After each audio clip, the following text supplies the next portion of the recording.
سپر بر تیر شیطان لعین است، اجابت بهترین یار و قرین است.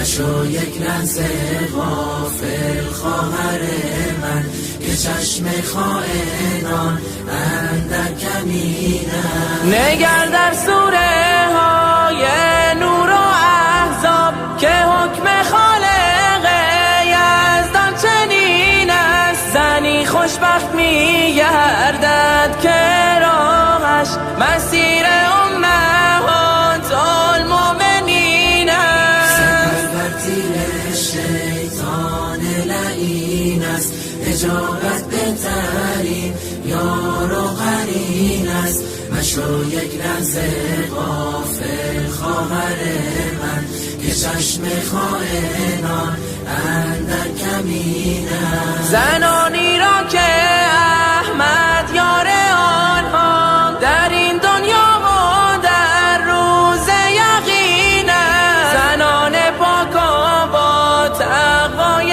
عالم، گواه طهرشان نور مبین است. سپر بر تیر شیطان لعین است، اجابت